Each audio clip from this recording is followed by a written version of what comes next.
โอเคสบายดีโดนแล้วเนาะบ่ได้เอาคลิปลง YouTube นะมื้อนี้ก็มีโอกาสดีๆก็เลยอัดคลิปเพราะว่าเป็นงานบุญเข้าพรรษาเนาะติดตามกันเลยนะว่าสิเป็นแนวใดเดี๋ยวจะพาลงวัดไปใส่บาตรเนาะตอนนี้ก็มาฮอดวัดนี่จะได้บรรยากาศในวัดมีคนหลายมาใส่บาตรเนาะ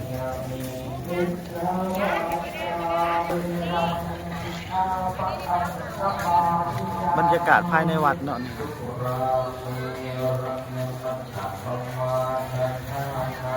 ตอนนี้พระกำลังสวดมนต์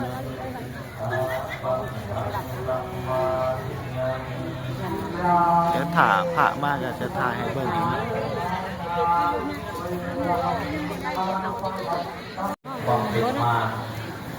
ตอนนี้พระสงฆ์ก็มา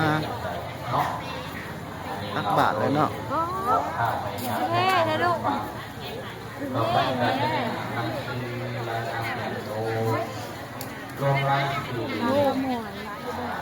ในวันบุญเข้าพรรษาเนี่ยมีข้าวเหนียวถั่วเลียนนอกจากภาพลงทานข้าวเหนียวถั่วเลียนจำนวน202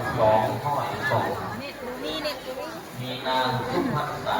ดวงแม่ของทั่วแม่ที่จันทราของจันทราของครอบครัวแม่ออกสาวดาดวงของปู่ของครอบครัวแม่ออกคุณมีวัดมีวงไตแม่สมภารวัดจันทรังสีแม่พรมีไลของครอบครัวอันนี้ก็เป็นรายนามญาติโยมเป็นเจ้าภาพโครงการ